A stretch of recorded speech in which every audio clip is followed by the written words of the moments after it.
Everyone says that hard work pays off. But what exactly are they referring to? Is it just schoolwork, house chores, or simply something you're determined to get accomplished? When we're out, maybe at Panera Bread, Red Lobster, or Outback, or even at a clothing store like Macy's, JCPenney's, or H&M, we expect our waiter or waitress and our sales associate to be prompt, informative, friendly, have excellent customer service, and be able to answer all of our questions. Are these individuals hardworking? Does their hard work pay off? If they're doing all these things, shouldn't they be able to live decently? However, not by earning minimum wage. Webster's Dictionary defines minimum wage as the lowest fixed wage by legal authorities that is permitted to be paid to employed persons. The federal minimum wage amount is $7.25 an hour, meaning $15,080 annually. When viewing the federal poverty level guidelines from 2012, a family of 4 with 2 working adults making minimum wage would not be considered below poverty, for their income annually would be more than $23,050, according to the federal poverty chart. Hypothetically speaking, my family of 4 would not be considered below poverty. But let's be realistic. The chart did consider basic taxes, FICA, and Medicare deductions. However, the chart doesn't include food, health insurance, housing, clothing, and basic needs. According to the ADP payroll calculator, if you were having basic needs, Medicare and FICA deducted from out of your check, and making minimum wage with 2 incomes, the total amount you both together would bring home bi-weekly is $985.80 and $1,971 monthly. Food. Now we all know food has gotten quite expensive.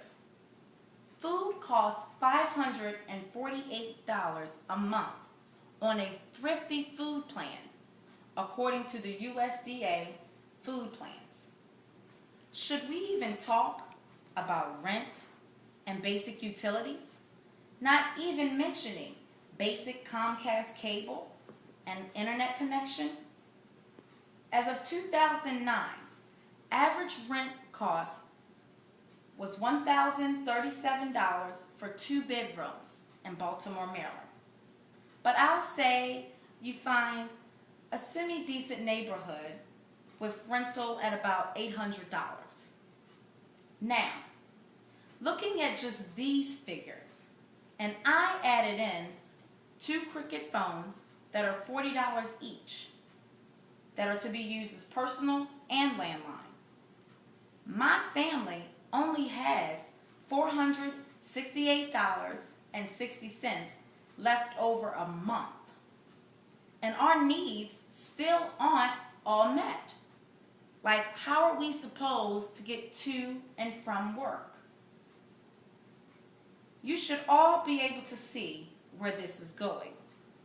The cost of living is increasing higher than wages. These hardworking people cannot afford the basic needs to live. Although they work hard to support their families, they sacrifice simple luxuries just to be able to make ends meet. Critics say that raising minimum wage would reduce the amount of jobs and slow job growth. In 2010, a study was done with 250 U.S. counties with different minimum wages. And the study found that the higher wage did not reduce job growth. People who work for a living should be able to make a living from their work. Are you asking too much from your employer to pay enough for health and dental care? Is it too much to be able to buy decent clothes? And they don't have to be name brands. Is it too much to ask for a family night out without worrying about basic necessity bills? Some critics feel that government gives too many subsidies. And when I say subsidies, I mean food stamps, housing vouchers, and free health care.